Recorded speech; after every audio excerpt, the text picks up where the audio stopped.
CM Revanth Reddy Osmania యూనివర్సిటీకి ఠాగూర్ ఆడిటోరియంకి వచ్చింది. సిగ్గుందా? ఆ ఆడిటోరియంలో ఒక్క విద్యార్థి కూడా లేడు. కేవలం అక్కడ ఉన్నటువంటి only Osmania university staff Revanth రెడ్డికి సంబంధించిన ఒత్తాసు పలికి ఒక భజన బ్యాచ్ వాళ్ళతో పెట్టుకొని వీళ్ళు కేవలం అక్కడికి వచ్చి ఏమైనా మా నిరుద్యోగుల గురించి మాట్లాడతారని మేము చాలా హ్యాపీగా ఉన్నాం.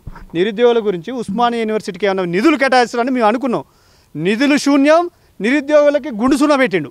అరే బాబు 2 లక్షల ఉద్యోగాలు ఇస్తున్నావు, నువ్వు 2 లక్షల ఉద్యోగాలలో కేవలం నువ్వు ఇచ్చింది ఎంత? సిగ్గు లేకుండా ఒక్క జాబ్ నోటిఫికేషన్ లేదు, ఒక శుభవార్త చెప్తామని మేము 1000 కళ్ళతో చూసుకున్నాం.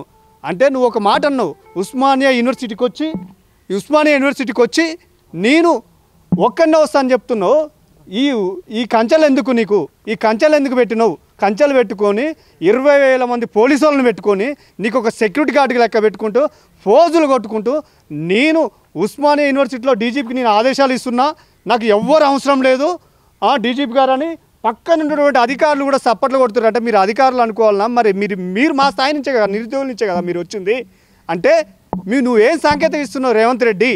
నీకు దమ్ము ధైర్యం ఉంటే మా ఉస్మానియా యూనివర్సిటీకి నిధులు నువ్వు జీవో రిలీజ్ చేస్తున్న వెంటనే చేయొచ్చు కదా.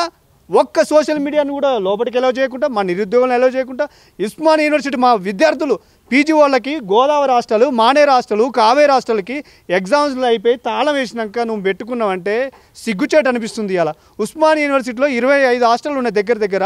హాస్టల్లో ఒక్క లేడీస్ విద్యార్థులు మా డిపార్ట్మెంట్ సైన్స్ కాలేజ్ నుంచి ఎవరు రాలేదు, మా ఆర్ట్స్ కాలేజ్ విద్యార్థులు ఎవరు రాలేదు. వాళ్ళు రాకుండా నువ్వు మీటింగ్ పెడితే ఏం ప్రయోజనం? అంటే ఎంత సిగ్గుచేట అనిపిస్తుందంటే ఉస్మానియా యూనివర్సిటీకి వచ్చి సిగ్గుచేటిది.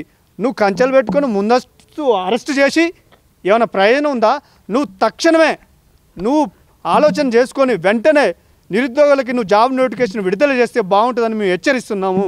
ఎందుకు అంటున్నావు అంటే మీరు జీపీఓ ఎగ్జామ్ పెట్టి ఎగ్జామ్ మార్కులో క్వాలిఫై కానోని కూడా 2 సార్లు ఎగ్జామ్ పెట్టినావు.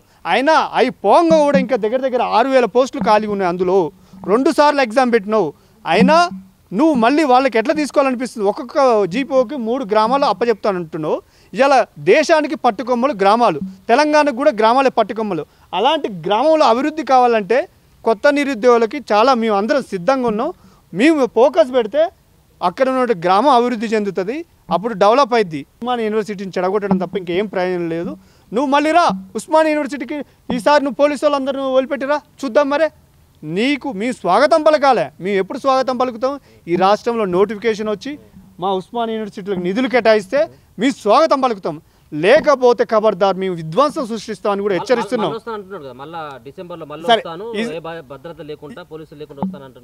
వస్తా అంటే మేము కూడా చూసుకుంటాం. ఇంకా ఎందుకు నువ్వు రాజ్యాంగంలో నీకు రావాల్సినది ఉంది. నీకు ఆర్టికల్ 19 ఉంది, స్వేచ్ఛపరంగా నువ్వు రావచ్చు, మేమైనా రావచ్చు, మేమైనా ఎవరైనా శాంతియుతంగా ఏదైనా చేసుకోవచ్చు.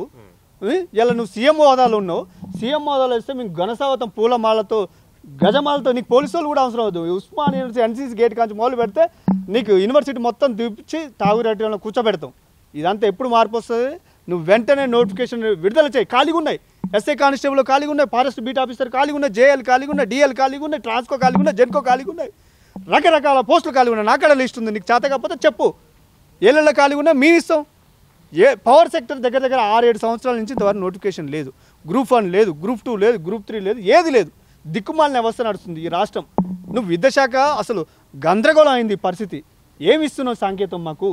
ఈ విద్యార్థులకి నువ్వు శుభవార్త చెప్తే బాగుంటుంది. 2.5 సంవత్సరాల్లో ఇప్పుడు 1,00,000 ఉద్యోగాలు కల్పిస్తామని 1,00,000 లేదు, ఏం లేదు. సిగ్గుండాలే. ఆయన ఇచ్చిన జాబ్ నోటిఫికేషన్ ఇవ్వకుండా ఖాళీగా ఉన్నాయి. తానా అంటే తందన బ్యాచ్ ఉంది అలా. జై రేవంత్ రెడ్డి, జై రేవంత్ రెడ్డి. ఎవడన్నా విద్యార్థి ఉండాలా? తాగురేటి అన్నాను. ఒక్క విద్యార్థి లేడు మా ఉస్మానియా యూనివర్సిటీ విద్యార్థులు. అన్ని ఎగ్జామ్స్ అయిపోయి ఆయన 21కి రావాల్సింది ఉంది. యాక్చువల్గా ఆ 21 తోక ముడుచుకుండు. ఇదేందో ఎగ్జామ్ నడుస్తున్నాయి, వీసీ గారు ఎగ్జామ్ అయిపోయినాక పెట్టుకుందాం అన్నాడు. ఇవాళ నువ్వు రాజ్యాంగం పరంగా నువ్వు ఒక హోదాలు ఉండి మా అందరికీ నువ్వు ఒక శుభవార్త చెప్తే బాగుంటుంది. ఏ శుభవార్త లేదు ఆడ. ఏదో డిసెంబర్ 9 నాకు కలిసి వచ్చింది అంటుంది. దేనికి కలిసి వచ్చింది నీకు? సోనియమ్మ గాంధీ బర్త్డే ఉంది డిసెంబర్ 9. ఆమె గురించి మాకు ఏమైనా అవసరం? మాకు ఎవరైతే శుభవార్త చెప్తే మేము గజమాలు వేసి ఎత్తుకొని తిరుగుతాం సీఎంని. ఏ ఒక్క అభివృద్ధి పని ఏ హాస్టల్ అది గతంలో టీఆర్ఎస్ పెట్టింది. తర్వాత వీళ్ళు కాంగ్రెస్ వాళ్ళు మళ్ళీ ఇప్పుడు వచ్చి ఓపెన్ చేసిండు. మా ఉస్మానియా యూనివర్సిటీలో లైబ్రరీలో నీళ్ళు లేని పరిస్థితి. అదేవిధంగా మా కాలేజీ హాస్టళ్లలో ట్యాంకర్లతో నీళ్ళు నింపుతున్నారు. మానేరు హాస్టల్లో ఇప్పుడు అదే పరిస్థితి ఉంది. గోదావరి హాస్టల్లో కూడా ఇప్పటికి నీళ్లు కావాలని ట్యాంకర్లు నింపుతున్నారు. బోర్లు కావాలి, బోర్లు లేపి ఫస్ట్. కావేరీ హాస్టల్లో రూములు సరిగా లేవు. ఏముంది అసలు? నువ్వు ఒక్క హాస్టల్లో అయినా నీకు సరి అయిన అవగాహన లేదు. మీ మాట్లాడే స్వేచ్ఛ కూడా లేకుండా చేస్తున్నాం. నువ్వు అంటే అరెస్టులు, కేసులు, భయాందోళన గురి అవుతున్నావు. ఇప్పుడు మీ విద్యార్థులు వచ్చి ముందుకు మాట్లాడాలంటే తీసుకుపోయి జైల్లో బండ పెడుతున్నారు మమ్మల్ని. ఇవన్నీ మేము తెగిస్తున్నాయి. ఆ విద్యార్థులు కేసులు అయితే అవుతుంది, ఉంటుంటాం, పీక్తాం. చేసేదేముంది? చేయరు, పోతే పోయింది. ఎంతోమంది వీరులు పోరాటం చేశారు ఈ గడ్డ మీద. జార్జ్ రెడ్డి కానీ, మారోజు వీరన్న కానీ, సీఎంనే రాజీనామా చేయించిన చరిత్ర మారోజు వీరన్న. నేత్రమల్లి జనార్దన్ 94లో రాజీనామా చేయించిన గడ్డ ఇది. అలాంటి గడ్డలో మాలాంటి విద్యార్థి వీరులు పుడతాం. ఏం చేస్తారు మీరు? ఇవన్నీ మానుకుంటే రేవంత్ రెడ్డి బాగుంటుంది. శుభవార్త చెప్పు. రేపో ఎల్లుండో ఈ వీక్లో జీవో రిలీజ్ చేయి. దమ్ముంటే జీవో రిలీజ్ చేయి. నిరుద్యోగులకి శుభవార్త చెప్పు. ఈ నుంచి మొదలు పెట్టుకుంటే మేము అసెంబ్లీ దానికి వచ్చి నిన్ను ర్యాలీ తీసుకొని వచ్చి మా భుజాల మీద ఎత్తుకొని వచ్చి రాష్ట్రంలో తిప్పుతాం రేవంత్ రెడ్డి గారు. నువ్వు శుభవార్త చెప్తే బాగుంటుంది, లేకపోతే మాత్రం బాగోదు. మార్పులు రావాలని మేము కోరుకుంటున్నాం.